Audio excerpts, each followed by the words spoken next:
Hello friend, welcome to my channel AS Medico. आज हम बात करेंगे इंजेक्शन कितने प्रकार के होते हैं और इंजेक्शन को कैसे यूज़ करें और बॉडी में किस किस पार्ट पे इंजेक्शन लगते हैं, मैं आज इस वीडियो के द्वारा आपको बताऊंगा। सबसे पहले बात करेंगे कि इंजेक्शन कितने टाइप के होते हैं। इंजेक्शन 4 टाइप के इंजेक्शन होते हैं जो आपको स्क्रीन पर दिया गया है। सबसे पहले इंजेक्शन के बारे में बताएंगे। इंट्रामस्कुलर इंजेक्शन, जो मसल में लगने वाले इंजेक्शन को इंट्रामस्कुलर इंजेक्शन कहते हैं, जो 90 डिग्री पे लगते हैं। सेकंड आता है सबक्यूटेनियस। ये सबक्यूटेनियस टिश्यू होते हैं उसमें लगते हैं, ये 45 डिग्री एंगल पे लगते हैं। और सबक्यूटेनियस टिश्यू में सबसे ज़्यादा इंसुलिन के इंजेक्शन लगते हैं। अब थर्ड नेक्स्ट के बारे में बात करते हैं, इंट्रावेनस इंजेक्शन क्या होते हैं। जो वैन में लगने वाले इंजेक्शन को इंट्रावेनस कहते हैं, जो 25 डिग्री एंगल पे लगते हैं। और फोर्थ के बारे में बात करते हैं, इंट्राडर्मल, जो स्किन में लगने वाले इंजेक्शन को इंट्राडर्मल कहते हैं और ये 10 से 15 डिग्री एंगल पे लगते हैं। और इंट्राडर्मल इंजेक्शन सबसे ज़्यादा कब यूज़ होता है, जब कोई एलर्जी का टेस्ट करते हैं, मतलब कोई इंजेक्शन लगाने से पहले टेस्ट करते हैं तो वे इंट्राडर्मल में लगा के टेस्ट किया जाता है। अब बात करते हैं कि स्किन की कितनी लेयर होती है। ये एनाटोमी है स्किन की 3 लेयर होती है। सबसे पहले आती है एपिडर्मिस, सेकेंड आती है डर्मा मतलब डर्मिस आती है, थर्ड आती है हाइपोडर्मिस, इसका दूसरा नाम होता है सबक्यूटेनियस टिश्यू। तो मैं बात करूँगा कि एपिडर्मिस की 5 लेयर होती है मेडिकल लाइन में। मैं आपको भी नहीं बताऊँगा, आपको मैं ओनली बेसिक बताऊँगा। और जो पसीने वाली ग्लैंड होती है और आर्टरी वेन होती है, जो डर्मा में होती है सेकेंड लेयर होती है। जो रेड वाली होती है आर्टरी और ये ब्लू वाली होती है वेन होती है। ये स्वेट ग्लैंड होती है, ये हेयर होते हैं। अब बात करते हैं सबसे पहले इंजेक्शन के बारे में। फर्स्ट इंजेक्शन के बारे में बात करते हैं, इंट्रामस्कुलर इंजेक्शन। इंट्रामस्कुलर इंजेक्शन का मतलब क्या होता है, जो मसल में लगने वाले इंजेक्शन को इंट्रामस्कुलर इंजेक्शन कहते हैं और ये 90 डिग्री एंगल पे लगते हैं। सबसे ज़्यादा इंजेक्शन इंट्रामस्कुलर इंजेक्शन हिप पे लगते हैं, जो आपको ये पार्ट दिखाया गया है, इसके लेटरल साइड में अपर क्वार्टर पर ये लगते हैं। आपको नहीं इस पार्ट पे यूज़ करना, नहीं इस पार्ट पे, नहीं इस पार्ट पे, आपको ओनली अपर पार्ट पे इंजेक्शन लगाना है, क्योंकि यहाँ पे स्ciatic नर्व गुजरती है। तो उसमें एक बार इंजेक्शन लगने के बाद पैरालाइज आ जाता है। तो सबसे ज़्यादा आपको ये ध्यान रखना है। दूसरा, आपको जो डेल्टोइड मसल होती है वहाँ पे आपको 90 डिग्री एंगल पे इंट्रामस्कुलर इंजेक्शन लगा सकते हो। और जो तीसरा इंजेक्शन सबसे ज़्यादा लगता है तो थाई में लगता है, जांग में, लेटर साइड में।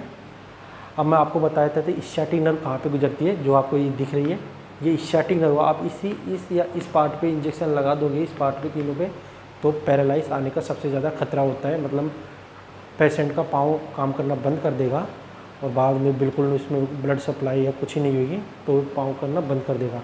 तो आप इंजेक्शन थोड़ा ध्यान से लगाएं इंट्रामस्कुलर।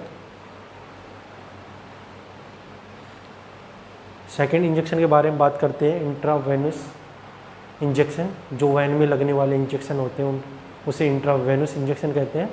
अब ये इंट्रावेनस इंजेक्शन आप कैनुला के रूप में भी लगा सकते हो और आप सबसे ज़्यादा वैन में लगते हैं, जो आपको इस टाइप में दिखाई, इस टाइप में भी लगा सकते हो, इस टाइप में भी लगा सकते हो, इस टाइप में भी लगा सकते हो। ये इंट्रावेनस इंजेक्शन होते हैं जो 25 डिग्री एंगल पे लगते हैं। अब आते हैं थर्ड इंजेक्शन के बारे में बात करते हैं, इंट्राडर्मल इंजेक्शन। इंट्राडर्मल इंजेक्शन क्या होते हैं, जो सेकेंड व जो स्किन की सेकेंड लेयर होती है डर्मिस, उसमें लगने वाले इंजेक्शन को इंट्राडर्मल इंजेक्शन कहते हैं।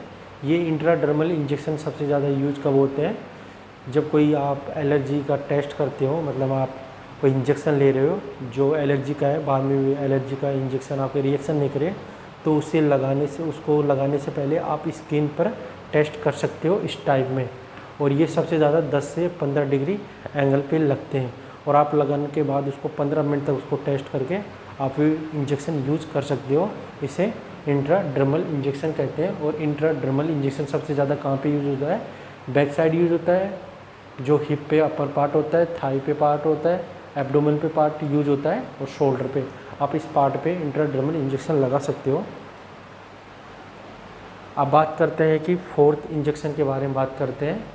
ये होता है सबक्यूटेनियस टिश्यू, मतलब सबक्यूटेनियस या हाइपोडर्मिस, जिसमें आप इंसुलिन का इंजेक्शन भी दे सकते हो। ये सबसे लास्ट वाला इंजेक्शन है। अब ये इंजेक्शन 45 डिग्री एंगल पे यूज़ होता है। इंसुलिन का अलग इंजेक्शन यूज़ होता है, इंसुलिन का अलग होता है। और कोई बीमारी में सबसे ज़्यादा हम देखा जाए तो जो डायबिटीज़ के या मधुमेह के पेशेंट होते हैं जिनमें सबक्यूटेनियस टिश्यू में इंजेक्शन लगाया जाता है, तो इसे सबक्यूटेनियस इंजेक्शन भी बोला जाता है। तो ये सबसे ज़्यादा कहाँ पे यूज़ होता है, जो आपको एब्डोमिनल कैविटी दिख रही है, एब्डोमिनल पार्ट है, इस पार्ट पे इस टाइप में इंजेक्शन आप लगा सकते हो सबक्यूटेनियस। और आपको सबसे ज़्यादा आपको आपके या आर्म है, भुजा है, इस पार्ट पे आप सबक्यूटेनियस लगा सकते हो, एब्डोमेन में लगा सकते हो, थाई पे लगा सकते हो, हिप के अपर पार्ट पे लगा सकते हो। इस पार्ट पे आप आसानी से सबक्यूटेनियस इंजेक्शन लगा सकते हो। और सबसे लगाने से पहले आपको क्या करना है कि जो इस टाइप में बोतल दी गई है या इंसुलिन की बोतल होती है, इस प्रकार को आपको भरना है इंजेक्शन। और बाद में इस टाइप में आपको स्किन को पकड़ना है और आपको सबक्यूटेनियस लेयर में डाल देना है। और सबक्यूटेनियस में लेयर में इंजेक्शन की जो निडल है जो बहुत छोटी होती है, जो डायरेक्ट ओनली सबक्यूटेनियस टिश्यू में जाके रुक जाती है। और इस प्रकार आप इंजेक्शन दे सकते हो और इस प्रकार का आप इंजेक्शन का पार्ट डिवाइड कर सकते हो। यदि आपको ये वीडियो अच्छा लगा तो वीडियो को लाइक कर देना और शेयर भी कर देना। Thank you so much.